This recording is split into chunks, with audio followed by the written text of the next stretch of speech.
Bienvenido a Westgate Casa de Fe, servicio virtual. Mi nombre es Ana. Prepárese para participar durante el servicio. Tendremos alabanza y adoración, palabra de Dios y unos anuncios importantes. Por ahora los dejo con el hermano Obed y el grupo de alabanza. Gloria a Dios, bienvenidos hermanos. Vamos a alabar al Señor con gozo, al Rey de Reyes y Señor de Señores.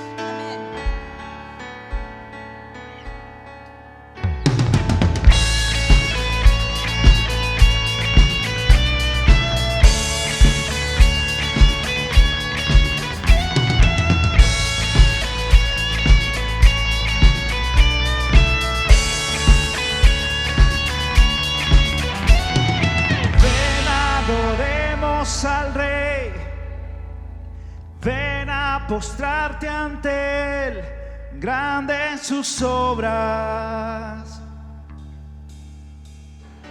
Mira lo que hace el Señor, mira cuán grande es su amor, grande en sus obras, grande en sus obras. Cielo, la muerte venció, libera al cautivo, cadenas rompió.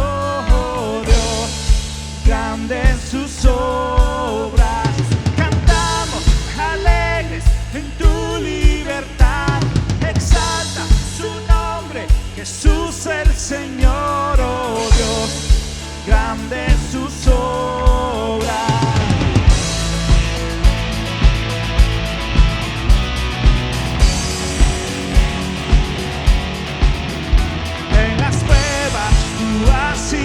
Fiel, tú serás hoy por siempre fiel, grandes tus obras, así es.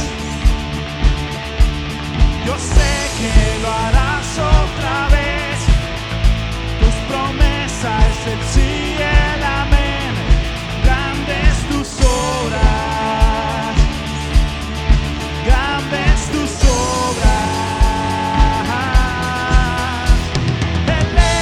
Del cielo, la muerte venció, libera al cautivo, cadenas rompió. Oh Dios, grandes tus obras, cantamos alegres en tu libertad, exalta su nombre, Jesús el Señor. Oh Dios, grandes tus obras.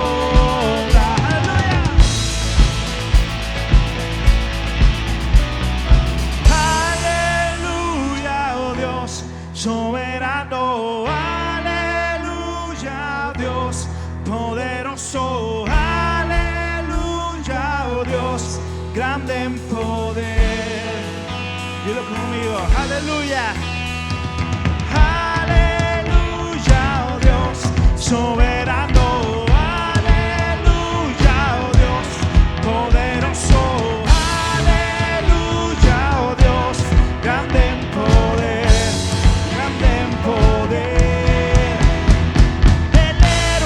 Cielo, la muerte venció, libera al cautivo, cadenas rompió. Oh Dios, grande en tus obras, cantamos alegres en tu libertad, exalta su nombre, Jesús el Señor. Oh Dios, grande es tus obras.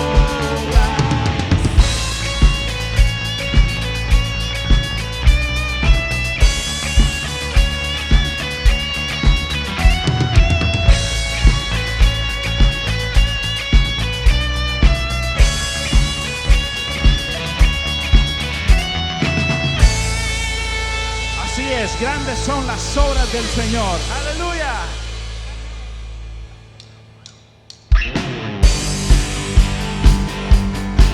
Oh Señor, te alabamos.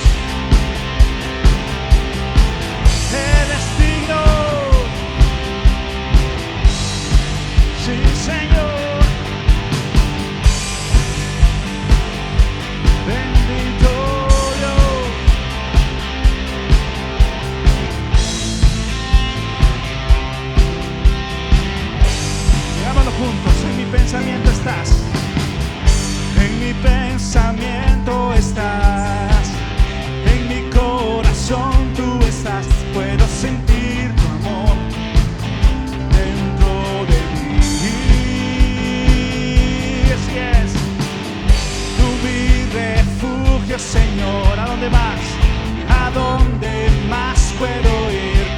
necesito para vivir. En mi pensamiento estás. En mi pensamiento estás. En mi corazón tú estás. Puedo sentir tu amor dentro de mí. Dentro de mí. Tú mi refugio, Señor. Tú mi refugio, Señor.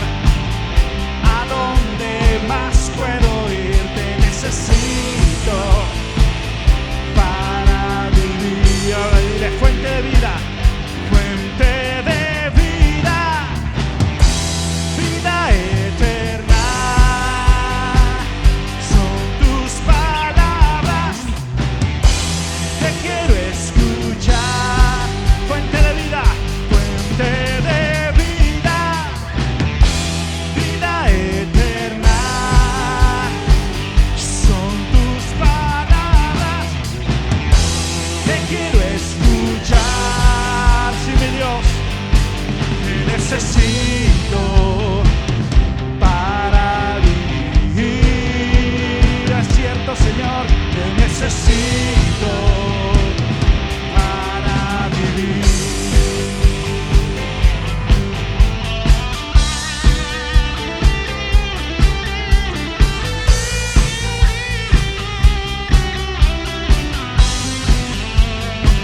En mi pensamiento estás.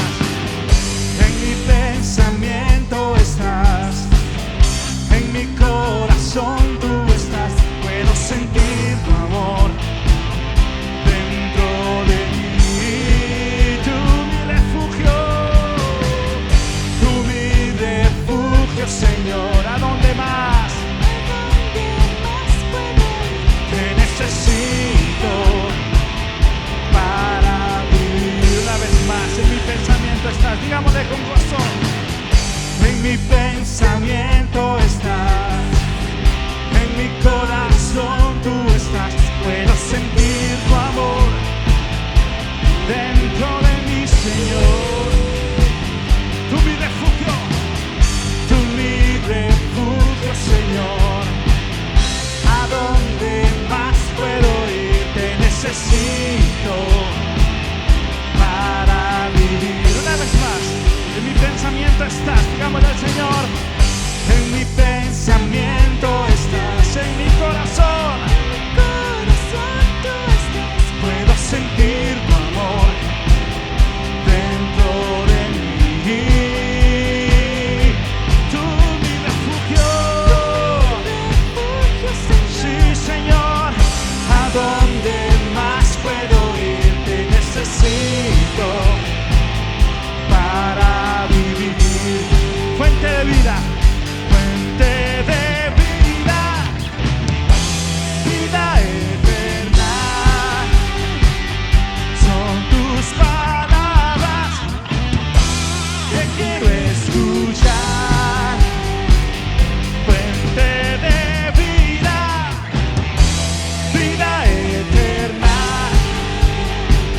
Son tus palabras que quiero escuchar. Diga al Señor, te necesito para vivir.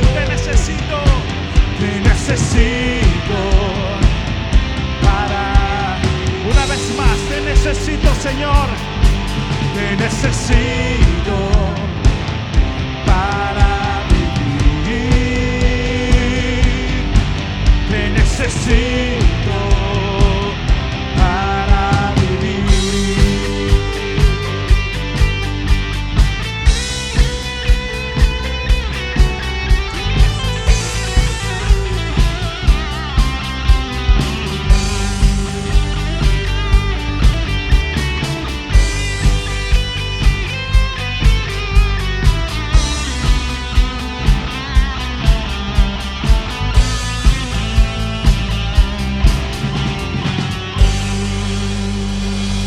Señor,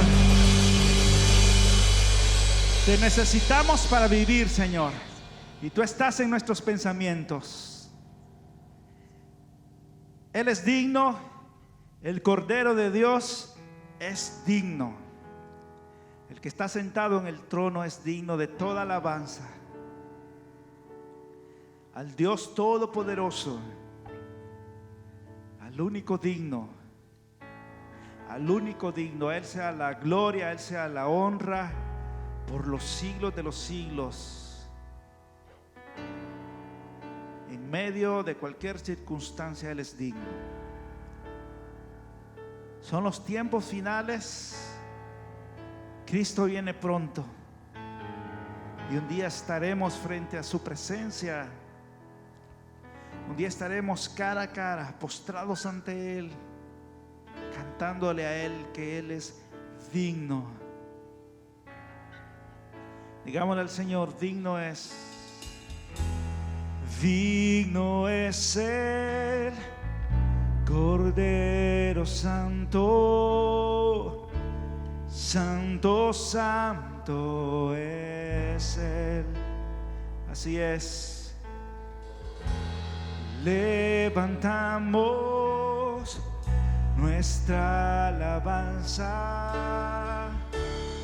al que en el trono está. Digno es el Cordero Santo. Santo, santo es Él. Santo eres tú, Señor. Levantamos nuestra alabanza al que en el trono está. Santo, santo, santo, Dios Todopoderoso, que fue, quien es y quien vendrá. Así es. La creación te canta y damos gloria a Él. Tú eres digno por siempre y siempre.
Tú, Señor. Santo, santo, santo, Dios Todopoderoso, quien fue, quien es y quien vendrá. La creación hoy canta y damos gloria a Él. Tú eres digno por siempre y siempre. Santo, santo, Dios Todopoderoso, quien fue, quien es y quien vendrá. Sí, Señor, la creación hoy canta y damos gloria a Él. Tú eres digno por siempre y siempre.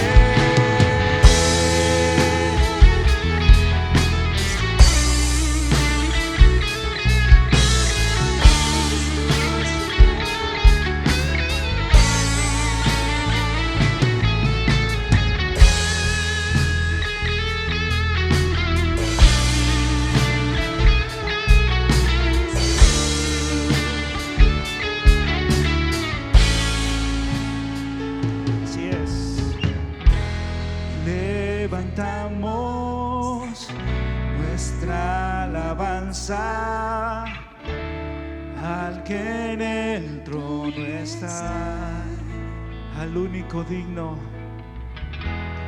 Levantamos nuestra alabanza al que en el trono está. A ti, Jesús, levantamos nuestra alabanza al que en el trono está. Único digno el Señor Jesús. Levantamos, levanta tu alabanza al único digno.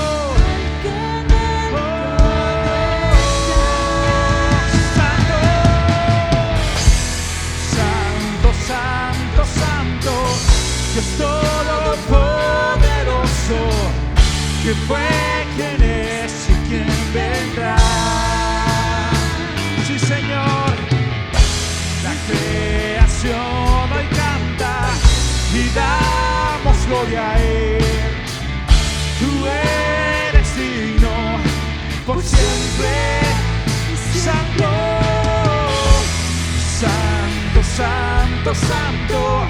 Dios Todopoderoso, que fue, quien es y quien vendrá. La creación hoy te canta, Señor. La creación hoy canta y damos gloria a Él. Tú eres digno por siempre y siempre. Tú eres digno, Señor. Tú eres digno, Cordero de Dios, Cordero de Dios. Eres digno de gloria, eres digno de honra, eres digno, Jesús, el único digno, precioso Cordero, Cordero inmolado, eres digno, santo, tú eres santo, tú eres santo, Señor. Santo, santo, santo, Dios Todopoderoso, quien fue, quien es y quien vendrá. Viene pronto. La creación hoy canta y damos gloria a Él. Tú eres digno por siempre y siempre. Gracias, Señor, por permitirnos adorarte, Señor. Gracias, Señor. Te bendecimos y te damos toda la gloria y la honra. Gloria al Señor. Vamos a prepararnos para escuchar la palabra del Señor. Amén. Buenos días a todos ustedes. Bienvenidos a Westgate Casa de Fe. Por estos tiempos debemos aprovechar todas las oportunidades que tenemos de escuchar, aprender, conectarnos y compartir de la palabra del Señor. El día de hoy empezaremos una serie de predicaciones acerca de las cartas de Pablo a los tesalonicenses. Hace 2 semanas el hermano Adolfo nos habló del ayuno y cómo es una ofrenda grata y agradable para el Señor. La semana pasada el pastor Andy nos habló de cómo tener una relación más directa con nuestro Señor Jesucristo y cómo cuidar nuestro cuerpo, que es templo del Espíritu Santo. En esta ocasión vamos a ver un interesante panorama acerca de lo que se vivía en la iglesia en los tiempos de Pablo.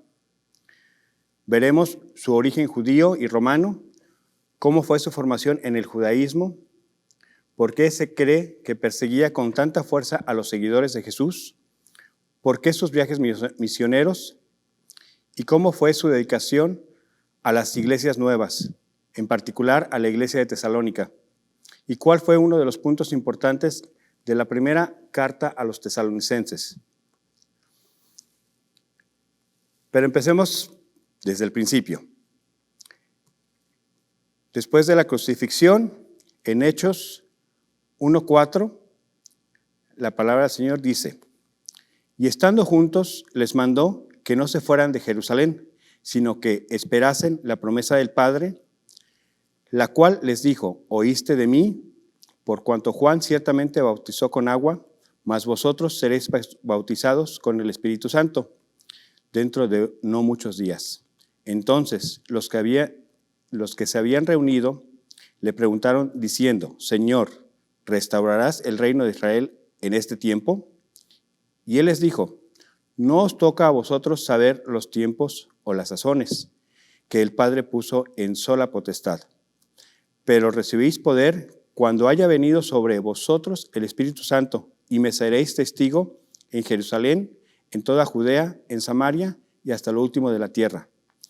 Y habiendo dicho estas cosas, viéndolo ellos, fue alzado y le recibió una nube que le ocultó de los ojos.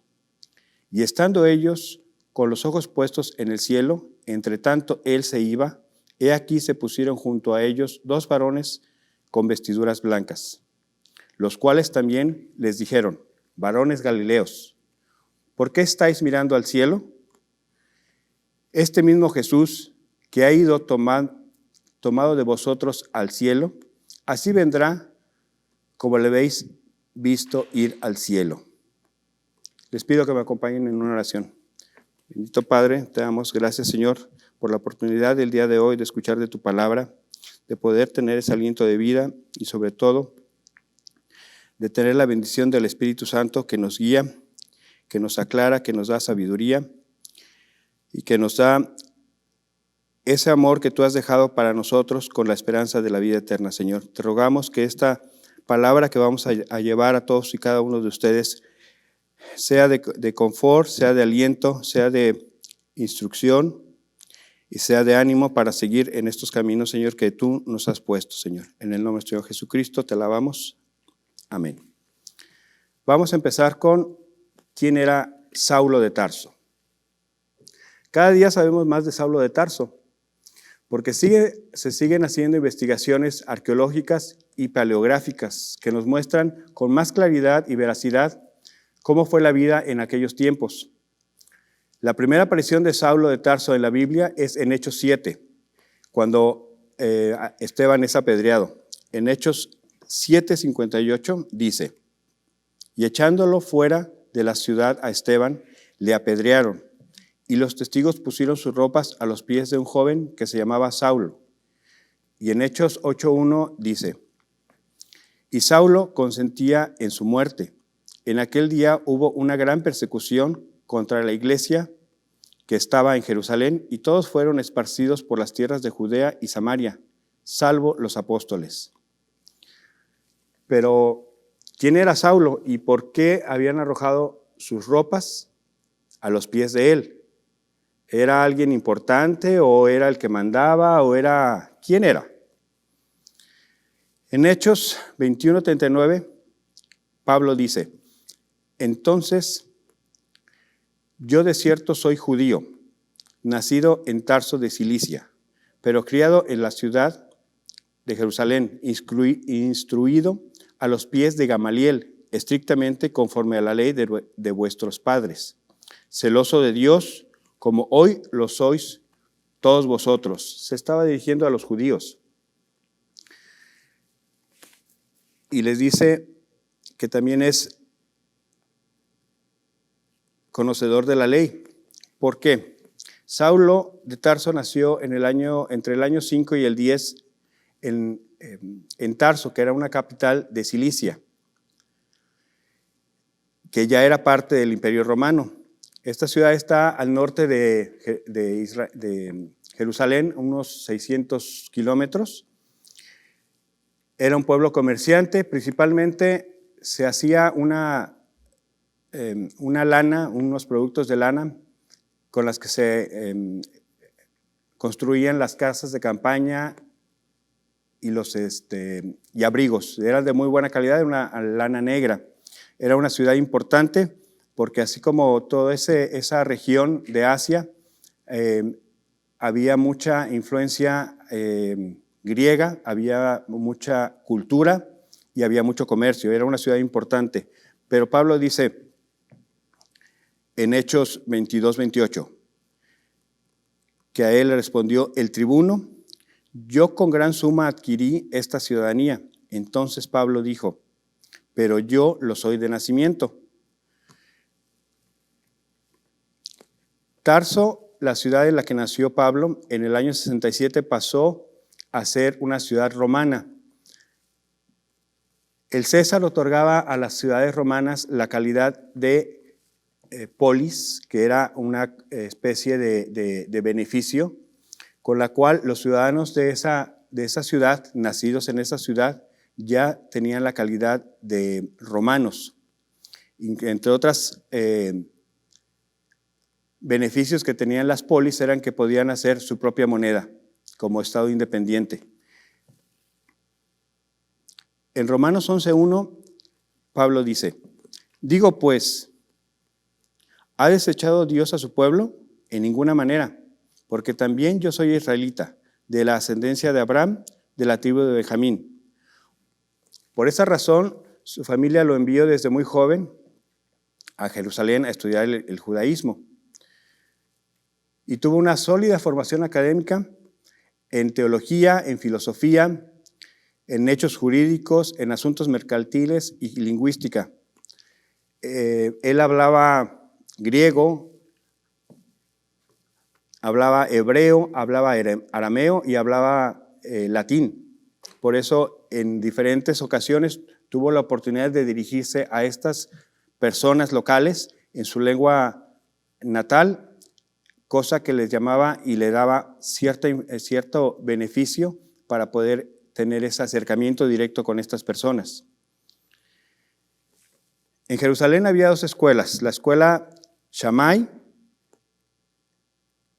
que era del Sanedrín y que contaba con el respaldo romano, y la otra escuela era la escuela de Hillel, que era más tradicional y era más ética.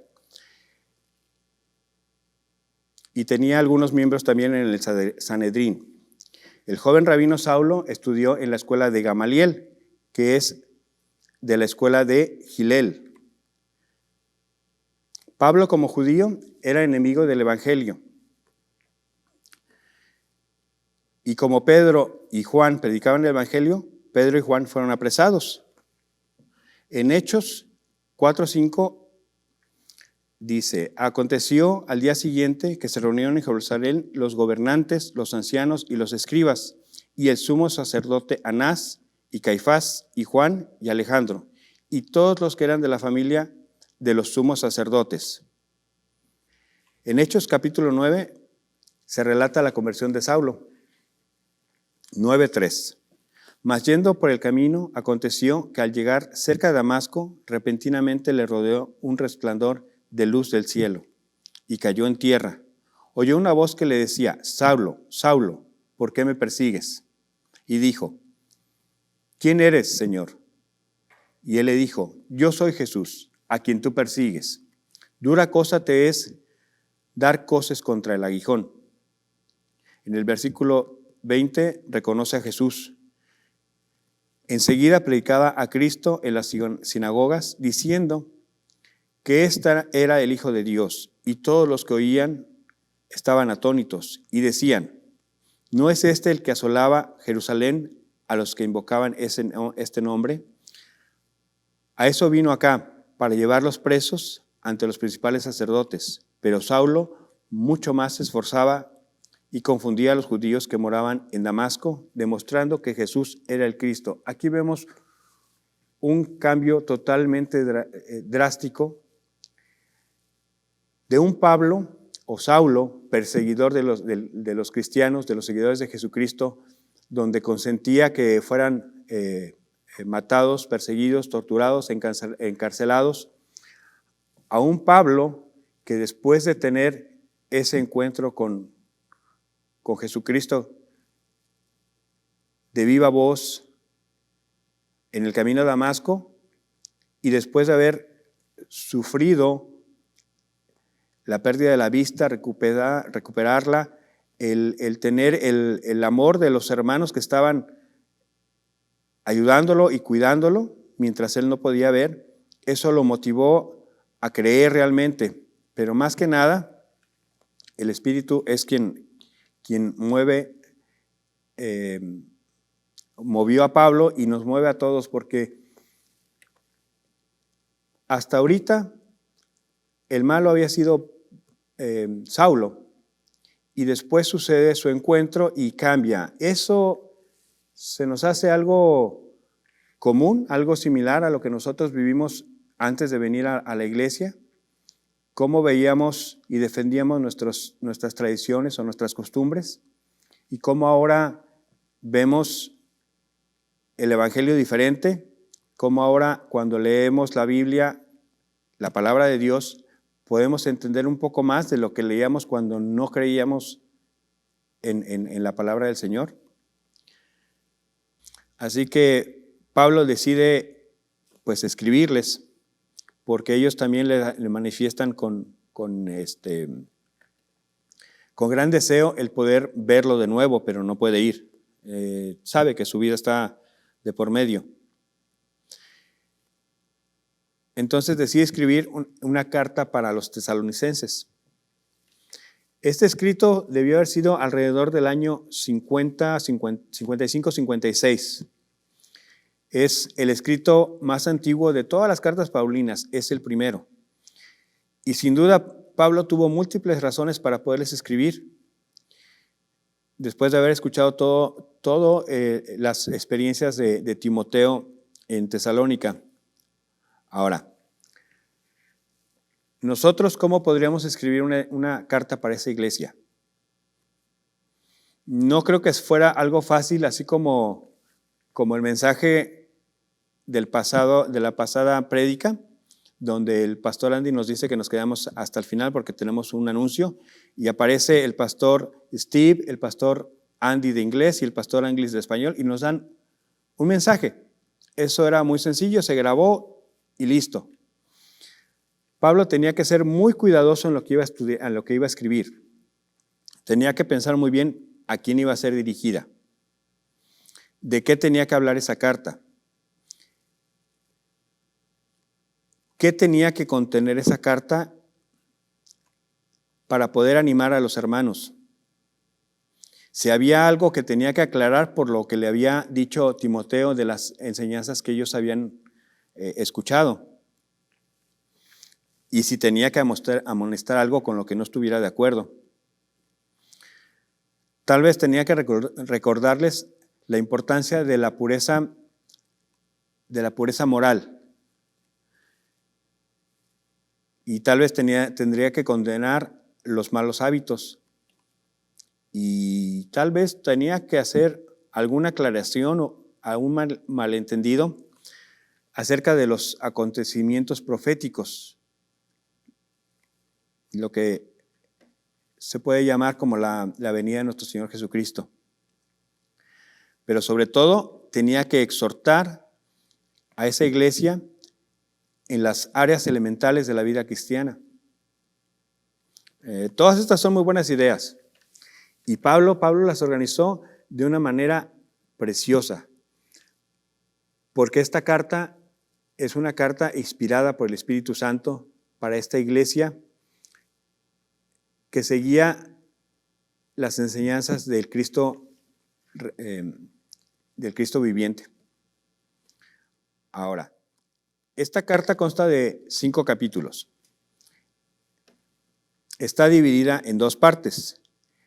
El capítulo 1, 2 y 3 como primera parte, el capítulo 3 y 4 como segunda, 4 y 5 como segunda parte, pero están unidos, o más bien están enmarcados, primero en el capítulo 1 con una oración de acción de gracias por la iglesia. Entre el capítulo 3 y el 4 hay una oración de transición muy importante para la iglesia. Y al final está una oración con una revelación. Esa es, creo yo, la parte fundamental de esta carta. La primera parte del capítulo 1 al 3 habla, primero en el 6:10, el capítulo primero del versículo de 6 al 10, habla de la conversión de los tesalonicenses. Era muy importante porque los locales tesalónicos eran helénicos, creían en los dioses de Atenas, en los dioses griegos. Entonces, dejar esas creencias, esas costumbres y esos beneficios del pueblo era muy difícil. Y para dejar eso y pasar a ser seguidores del Dios vivo y verdadero, y que esperaban la venida del Hijo desde el cielo, eso les traía un aislamiento de su comunidad muy fuerte. Y seguramente tenían muchos hechos de hostilidad. La gente atacaba a todos estos nuevos creyentes revolucionarios. Pablo habla de su misión en Tesalónica, de cómo era el conformar una iglesia con bases claras y firmes y apegados al cristianismo. También en el capítulo 2, versículo 8, habla de su amistad, que además de compartir el evangelio, también compartieron sus vivencias personales, y dice que también daría su vida por ellos. Y claramente lo estaba haciendo porque al haber ido hasta allá puso su vida en peligro. Y a pesar de que estuvo solo un mes, por lo que se escucha que fueron 3 sábados en las sinagogas, pareciera que fue solo un mes. Pero la amistad que hubo con ellos fue como más fuerte. Y también les recuerda que él llegó a Tesalónica no buscando fortuna como mucha gente.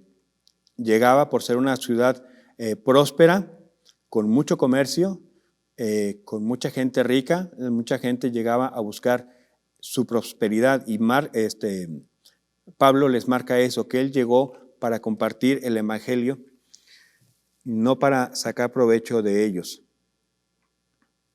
que él solo quería servirle a ellos en el nombre de Jesús.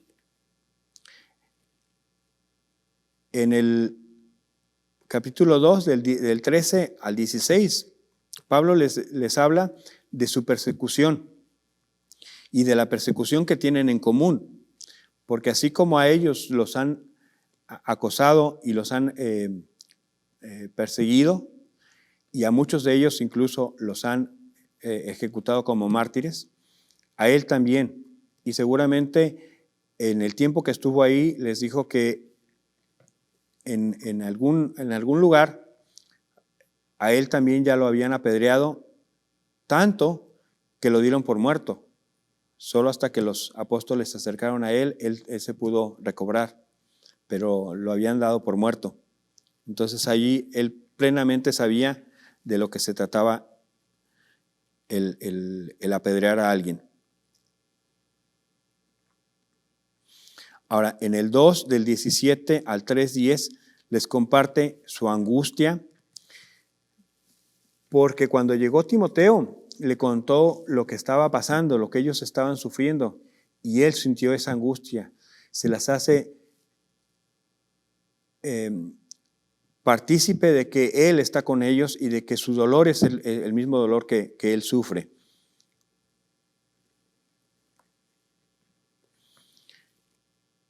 Pero aún así Timoteo le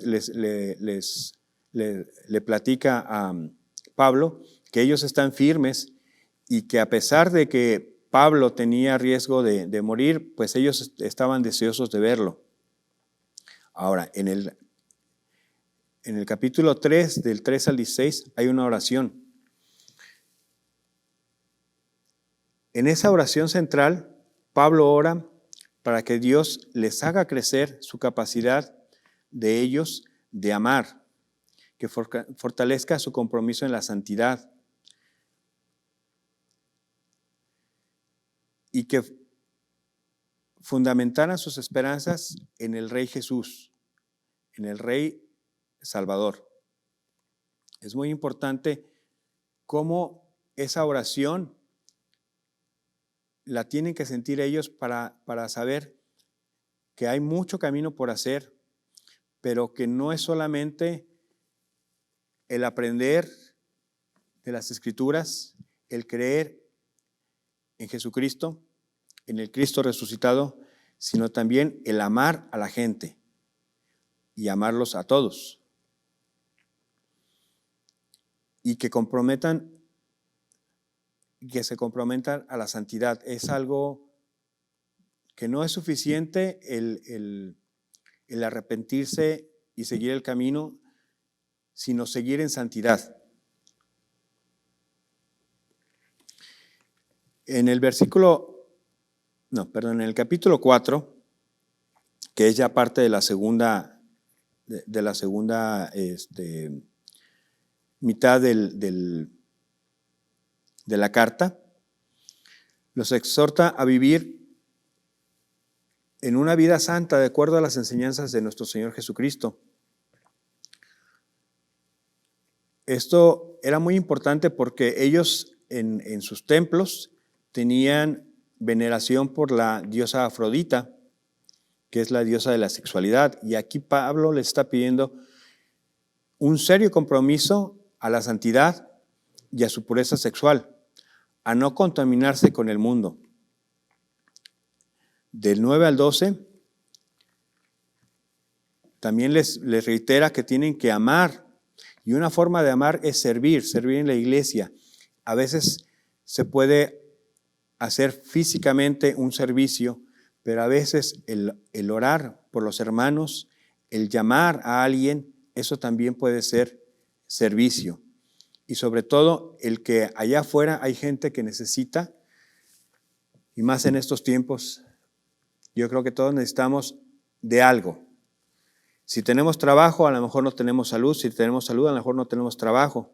Si tenemos frío, nos quejamos del frío, y tenemos calor, nos quejamos del calor. Siempre hay algo de lo cual podamos estar o quejones o más que nada necesitados, porque a veces nuestras necesidades se notan, pero a veces nosotros mismos en nuestro interior tenemos necesidad de esa compañía, y solamente se recibe esa compañía y esa amistad y ese confort viniendo a la palabra y a través del Espíritu Santo. Pero no está de más que alguno de los hermanos nos reconforte, porque se siente que el amor de Jesús está entre nosotros.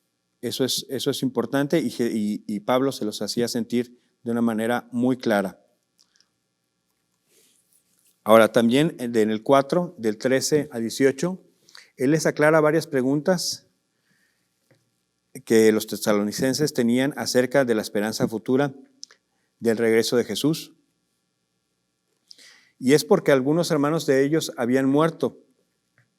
Y entonces, si venía el Jesús por su pueblo, o sea, por los vivos, ¿qué iba a pasar con los muertos?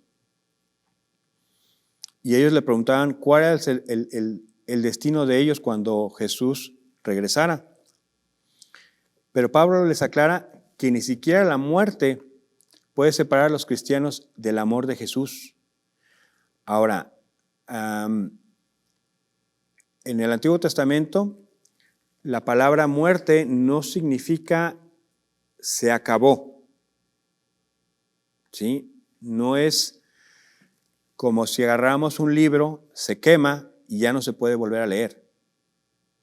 Eso no es lo que significa la muerte para el cristianismo, porque eso se los aclara Pablo en el 4:16. Y les da la esperanza porque les dice que para cuando Jesús regrese, Él atraerá hacia sí mismo tanto a los vivos como a los muertos. Y Pablo usa un ejemplo muy, muy genial. Les pone como una imagen, algo conocido para ellos, como la imagen de un César, un rey que viene a su pueblo, ¿sí? Y entonces su pueblo, esa delegación que lo viene a recibir, que está en esa ciudad para recibirlo, sale a su encuentro, ¿sí? Y así es como marca que el pueblo de Cristo va a salir al encuentro de Jesús cuando venga en el aire. Y le dará la bienvenida y lo escoltará de nuevo en este mundo. Y ahí es donde Jesús establecerá su reino de justicia y de paz.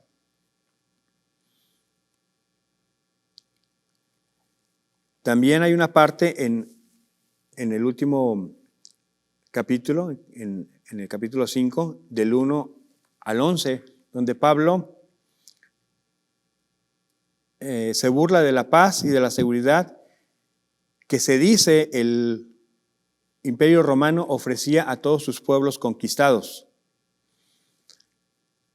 Muchos pueblos del reino de Roma eran abatidos, eran destruidos, tal y como sucedió con el templo en Jerusalén, donde destruyeron todo. Pero con los griegos tuvieron muchas consideraciones porque consideraban que esa cultura era una cultura avanzada y podían tomar provecho de ellos. Entonces, si llegaban, invadían la ciudad, pero no la destruían. Entonces, eso era lo que ellos decían. El Imperio Romano decía que ellos eran responsables de esa ciudad y tenían cuidado de sus habitantes.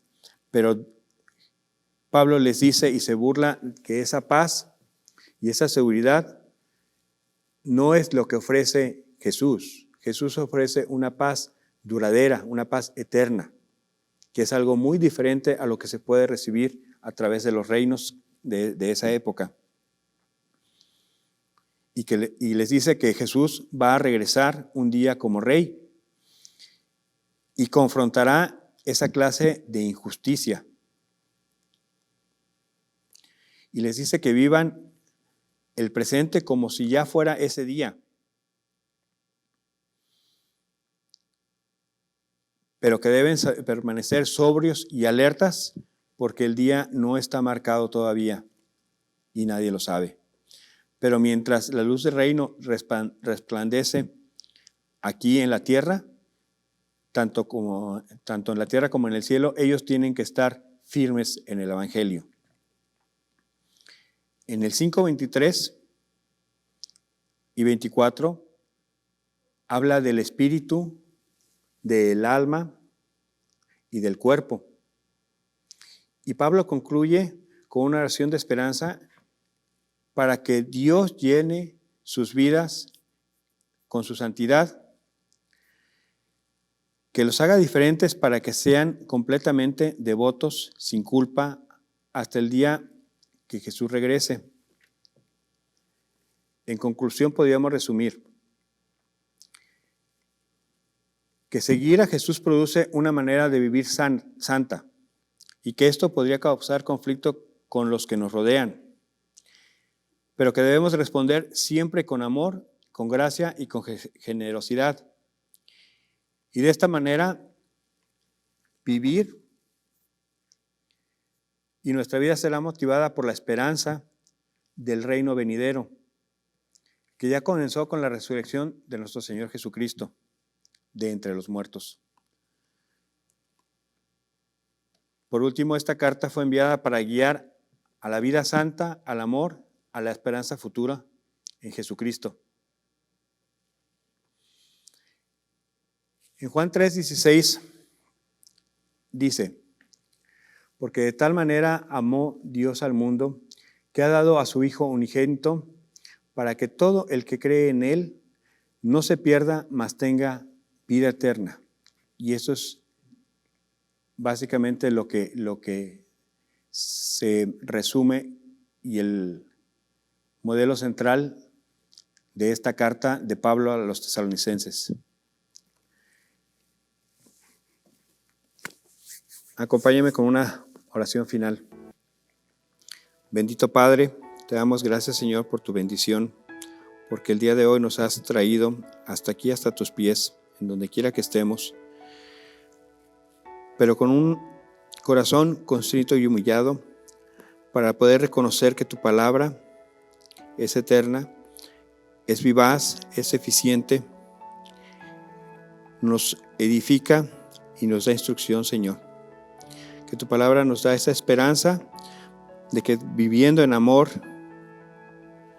de acuerdo a tus enseñanzas, podemos tener esa plena seguridad de tu regreso y de la vida eterna que tú nos has prometido, Señor. Gracias, bendito Padre, porque nuestros hermanos, allá donde quiera que se encuentren, pueden recibir de ese amor que tú tienes para todos y cada uno de nosotros, Señor. Te rogamos por todos y cada uno de ellos que tengan un día y una semana de bendición, Señor. Tú conoces sus necesidades, Señor, y te rogamos que tú las cubras, Padre, que no nos desampares. Que sigas dándonos de ese amor, Señor. En el nombre del Señor Jesucristo. Amén.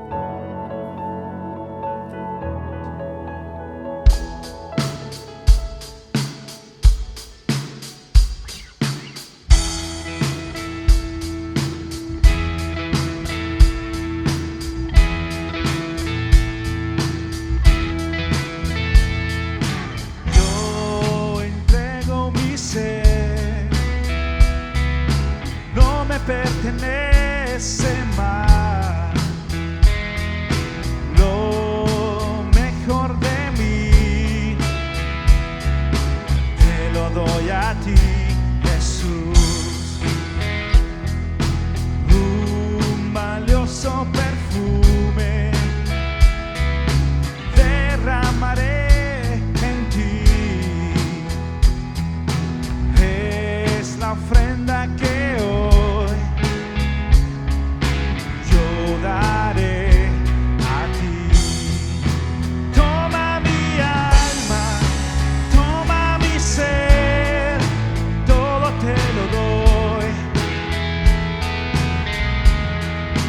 Toma mi vida, heme aquí, todo te lo doy. Mi corazón, oh Dios, es para ti. Te entrego mi ser. Yo entrego mi ser. No me pertenece más. Lo mejor de mí te lo doy a ti, Jesús. Un valioso perfume derramaré en ti. Es la ofrenda que hoy yo daré a ti.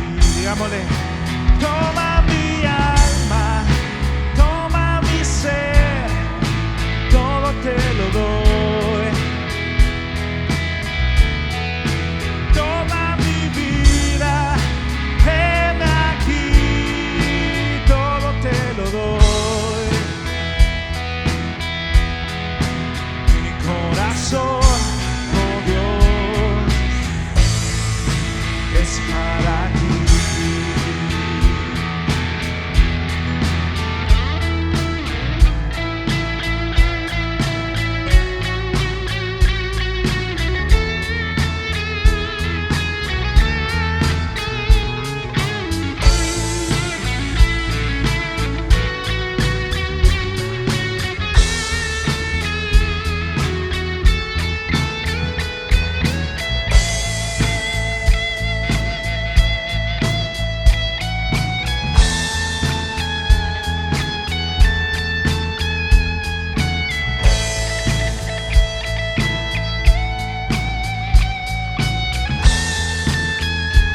ti.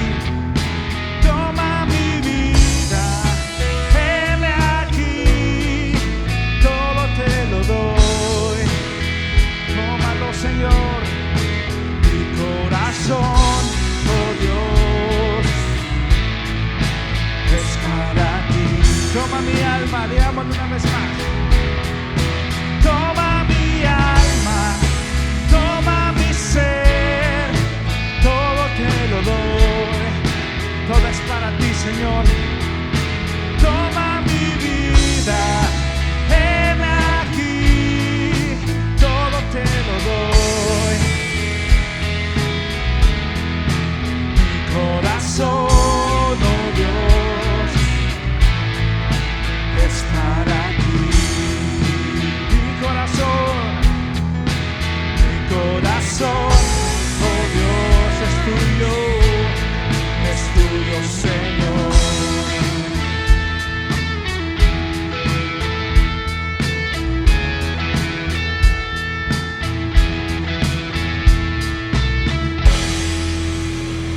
Todo es tuyo, Señor. Mi corazón te pertenece. Que el Señor les bendiga.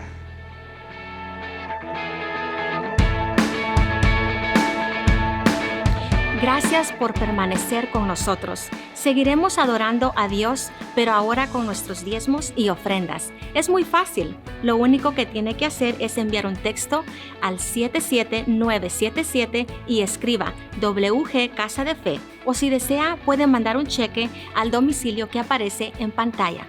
Bueno, ahora les dejo con este anuncio muy importante. Ya regresamos.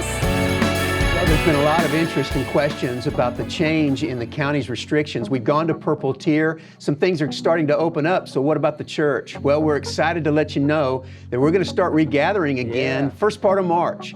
We hope by the 7th of March we're gathering again. So watch. We don't have times and all of that yet, but we're going to be able to do that. Now, we know that not everybody's going to be comfortable and ready to go at the first part of March. And so we'll continue to offer online services for everybody in the times that we've been doing it. But we're really looking forward to getting together and being able to regather in person in a smaller group outside. Yeah. Both of our campuses, we're going to get a chance to gather outside as a community, do what we do best, like Steve said, open God's Word together and pray and worship together, really to do life and faith in community. So we know some folks are online, they're not going to be able to join us for our live services, but if you can join us at either of our campuses, please do, start in March. Yes. Hermanos, ha llegado el tiempo para finalmente congregarnos una vez más en persona aquí en la iglesia este marzo. Entonces, nos vemos muy pronto. Yeah, that means he's doing it too. So we'll still offer the services online the way we've been doing it. And for those of you who are not yet ready to gather, we certainly understand. But for those of you who are comfortable with it, gathering outside, we'll be doing that first part of March. Watch for dates and times, and we'll get the rest of the information to you. We are finally going to get to regather again. ¿Qué les pareció esta noticia? ¡Qué emoción! Tal vez ya la escucharon la semana pasada o tal vez esta es la primera vez que la escuchó. Pero bueno, lo maravilloso es que primero Dios, el 7 de marzo tendremos nuestro primer servicio en persona, sí, en persona del año 2021. Pero ¿qué va a pasar de aquí a esta fecha? Vamos a seguir teniendo nuestras reuniones virtuales. No se las pierda, ¿ok? Y seguiremos en ayuno y oración todo el mes de febrero. Todo lo que ha estado hablando el pastor Andy sobre tener una relación íntima con Dios se va a fortalecer con esta disciplina espiritual. Estaremos orando por avivamiento personal, consagración en las familias y por la nación. Para más información, vaya a westgatechurch.org/ayuno. Gracias por conectarse. Si esta es tu primera vez con nosotros, te invito a que vayas a westgatechurch.org/responde y llenes el formulario. O si tienes alguna petición, puedes mandarla a peticiones@westgatechurch.org y nuestro grupo de oración y el pastor Andy estará orando. No se le olvide compartir este servicio con su familia y amigos. Nos vemos la próxima semana. Que Dios les bendiga.